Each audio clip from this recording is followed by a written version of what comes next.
साल 1947। एक आदमी, एक नक्शा और कुछ हफ्तों का समय, इतना ही काफी था दक्षिण एशिया की सबसे जटिल सीमाओं में से एक को जन्म देने के लिए। लेकिन शायद उस समय किसी ने नहीं सोचा था कि एक दिन इस सीमा पर हजारों किलोमीटर लंबी कटीली तारें खड़ी होंगी। किसानों को अपनी ही जमीन पर जाने के लिए अनुमति लेनी पड़ेगी। परिवार एक दूसरे को देख तो पाएंगे लेकिन मिल नहीं पाएंगे और लाखों लोगों की जिंदगी हमेशा के लिए बदल जाएगी। आज भारत बांग्लादेश सीमा दुनिया की सबसे लंबी और सबसे अधिक निगरानी वाली सीमाओं में से एक है। 4096 किलोमीटर लंबी पश्चिम बंगाल, असम, मेघालय, त्रिपुरा और मिजोरम से गुजरती हुई। लेकिन ये सिर्फ एक सीमा नहीं है, ये इतिहास है, ये राजनीति है, ये सुरक्षा है और सबसे बढ़कर ये इंसानी कहानियों का एक विशाल संग्रह है। ये कहानी है कि कैसे एक रेखा ने दो देशों को अलग किया और कैसे उसी रेखा ने लाखों लोगों की जिंदगी बदल दी। और इसी के साथ आपका स्वागत है in a call. Welcome to in a call.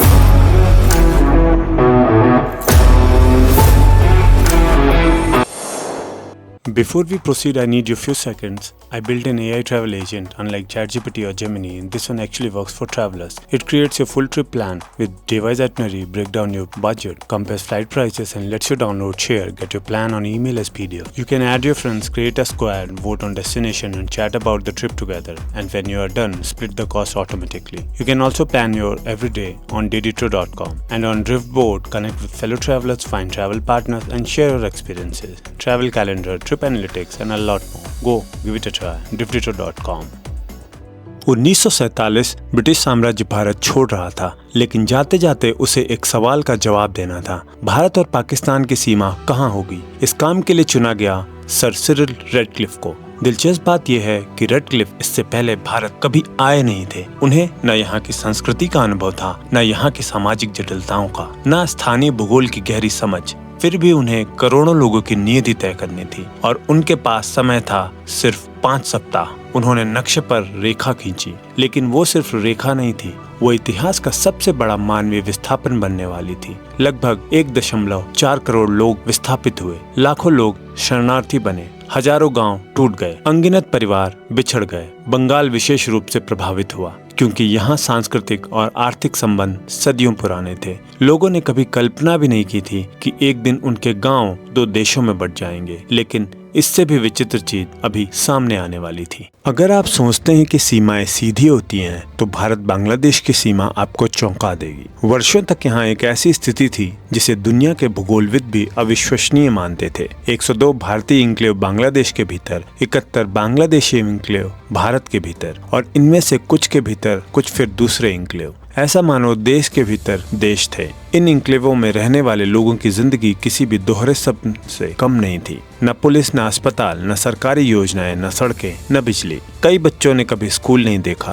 कई बीमार लोग अस्पताल पहुंचने से पहले ही दम तोड़ देते थे। इन लोगों के पास देश तो था, लेकिन राज्य नहीं। पहचान तो थी, लेकिन अधिकार नहीं। सन 1971 दक्षिण एशिया का नक्शा फिर बदल गया। पूर्वी पाकिस्तान बना बांग्लादेश। इस संघर्ष में 2 नाम इतिहास में अमर हो गए, भारत की प्रधानमंत्री इंदिरा गांधी और बांग्लादेश के राष्ट्रपिता शेख मुजीबुर रहमान। दोनों नेताओं ने महसूस किया कि अगर सीमा विवाद हल नहीं हुए तो भविष्य में सीमाएं बढ़ती रहेंगी। 1974 में दोनों देशों ने एक ऐतिहासिक दस्तावेज पर हस्ताक्षर किए, लैंड बाउंड्री एग्रीमेंट 1974। ये समझौता सीमा विवादों के समाधान की दिशा में एक बड़ा कदम था, लेकिन राजनीति ने रास्ता रोक दिया। समझौता कागज पर मौजूद रहा, लोग इंतजार करते रहे, साल गुजरते रहे, दशक गुजरते रहे, लेकिन जमीनी बदलाव नहीं आया। 1980 से 1990 के दशक तक भारत की चिंताएं बढ़ने लगी। सीमा बेहद खुली थी, कई हिस्सों में तो ये केवल खेतों और गांवों से होकर गुजरती थी। भारत ने कई सुरक्षा चुनौतियों का हवाला दिया, अवैध प्रशासन, पशु तस्करी, नशीले पदार्थों की तस्करी, मानव तस्करी, सीमा पार अपराध। सरकार के सामने सवाल था,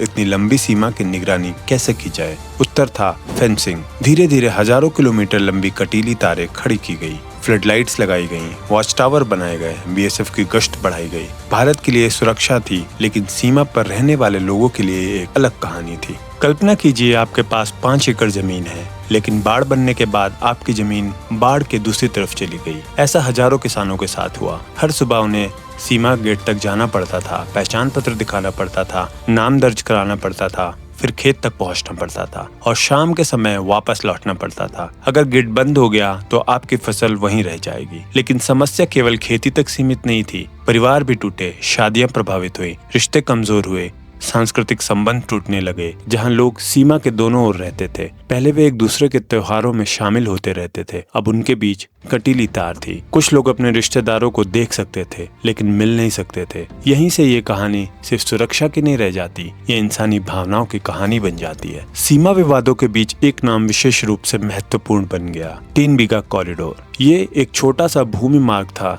जिसने बांग्लादेश के दाहग्राम अंगारपोटा एन्क्लेव को मुख्य भूमिका से जोड़ा। दशकों तक यह क्षेत्र विवाद का केंद्र रहा, लेकिन धीरे धीरे दोनों देशों ने सहयोग का रास्ता चुना। ये दिखाता है कि राजनीतिक इच्छा शक्ति हो तो जटिल समस्याओं का समाधान संभव है। 2011 में नया प्रोटोकॉल तैयार किया गया और फिर आया 2015। भारत के प्रधानमंत्री नरेंद्र मोदी और बांग्लादेश की प्रधानमंत्री शेख हसीना के नेतृत्व में दशकों पुराना समझौता लागू हुआ। 162 एन्क्लेवों का आदान प्रदान हुआ। लगभग 50,000 लोगों को पहली बार स्पष्ट नागरिकता मिली। कई लोगों ने पहली बार वोट डाला, पहली बार सरकारी पहचान पत्र मिला, पहली बार बिजली और सड़क जैसी बुनियादी सुविधाएं मिली।